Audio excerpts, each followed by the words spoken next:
पूजा jewellery shop. आप यही सोच रहे होंगे ना कि क्या ये मेरी दुकान है? अरे मेरी दुकान तो नहीं है, लेकिन यहाँ पर मेरे लिए, आपके लिए, सबके लिए बहुत कुछ है। और पता है, इस ज्वेलरी शॉप का एड्रेस ना मैं साथिया सीरियल की लेडीज को देने वाली हूँ। वो सब हमेशा इतनी सारी ज्वेलरी में कैद रहती हैं, लेकिन ये क्या, आज ये सब ज्वेलरी वूलरी छोड़कर जासूस बन गई हैं। गोपी प्लीज, तुम ना अपनी बेटियों मीरा और विद्या को लेकर यहाँ आ जाओ। ये सब छोड़ो, ज्वेलरी शॉपिंग करो। तुम सब ज्वेलरी में ही बेटर लगती हो।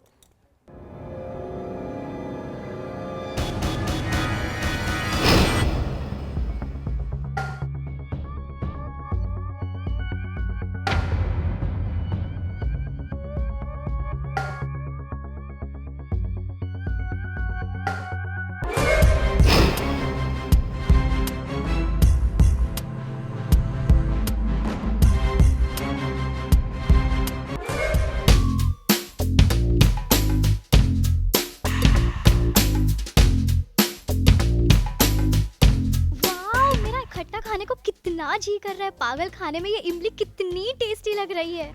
भाई गोपी बहू को ये इमली इतनी यमी यमी क्यों लग रही है? लगता है कोई गुड न्यूज है जो गोपी बहू सुनाने वाली है।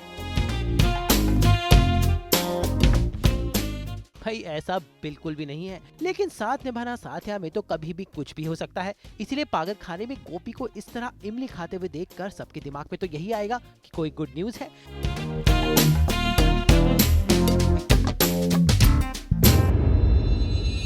क्योंकि पागल खाने से गोपी को निकालने आ गई हैं उसकी दोनों बेटियां एक साथ। जी हाँ, मीरा और विद्या अब अपनी बेटी होने का फर्ज निभा रही हैं।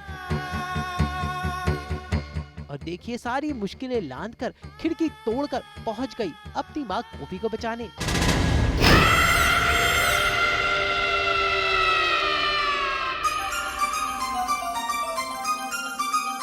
मीरा दी और नानी और मैं, हम तीनों मिलके, हम तीनों ने ये प्रण लिया है एक्चुअली कि हम माँ और दादी को बचा के ही रहेंगे किसी भी हालत में, तो चाहे उसके लिए हमें कुछ भी करना पड़े। जो भी इस षड्यंत्र के पीछे है, we will find out and we will screw that persons case. वैसे मीरा और विद्या के इस कारनामे में इनका साथ दिया है इनकी नानी माँ उर्मिला ने, जो वैसे तो गोपी की दुश्मन है, लेकिन इस वक्त गोपी को बचाने के लिए वो अपनी नातिन के साथ हो गई हैं। और ये तीनों त्रिदेवियां अब मिलकर गोपी को इस पागल खाने से बचाएंगी। अब जरा सीन पर गौर फरमाएं। अपनी बेटियों को साक्षात सामने पाकर गोपी के अंदर का गुबार फूट पड़ा और उसने प्रेमलता और सारे दुश्मनों की सच्चाई बता दी।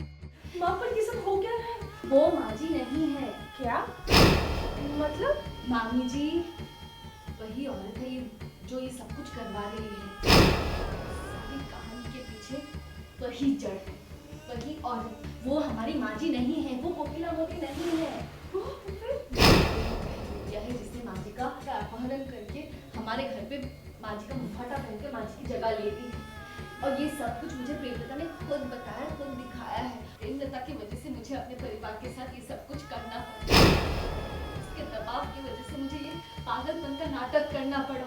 इसी के साथ साथ गोपी की दोनों बेटियों ने प्रतिज्ञा ली कि वो अपनी माँ को बचाएंगी और साथ साथ अपनी दादी कोकिला को भी। या यूँ कहें, गोपी के लिए ये तीनों स्त्री शक्तियाँ ब्रह्मा, विष्णु और महेश का रूप लेकर आई हैं, जो अब गोपी को इस मुश्किल से उबारेंगी। वैसे पागल खाने के सीन में गोपी क्या खूब एक्टिंग कर रही हैं। ठीक से बांधो इसे। आपको कैसे समझाऊं? पैर बांधो।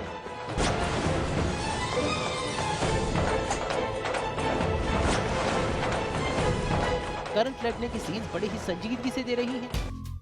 वैसे इस मौके पर उनके टैटू खूब अच्छे से नजर आ रहे हैं। वहीं पर मीरा थोड़ी सुधर गई है और विद्या बन गई है थोड़ी बोल्ड।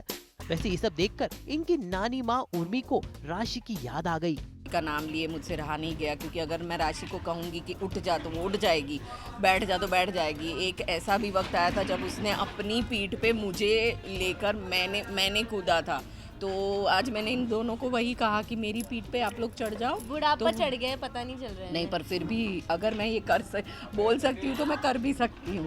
हाँ, उसके बाद में जो पीठ पे जो मलहम हमें हाँ, तो वो लगाना आप लोग पड़ेगा। करेंगे ना। हाँ, तो इतना बहुत तो करेंगे ना। अभी गोपी को निकालना है मेन तो यहाँ से। काश राशि होती तो गोपी की ऐसी हालत न होती, क्यों उर्मी? देखना होगा कि उर्मी, विद्या और मीरा की त्रिशक्तियां मिलकर कैसे गोपी को इस पागल खाने से बाहर निकालेंगी और कैसे गोपी बाहर जाकर अपनी माँ जी को बचाएगी और प्रेमलता, गौरा और मधुबैन का पर्दाफाश करेंगी। फैसला कर लिया कि करना है तो करके ही रहेंगे, चाहे कुछ भी हो जाए।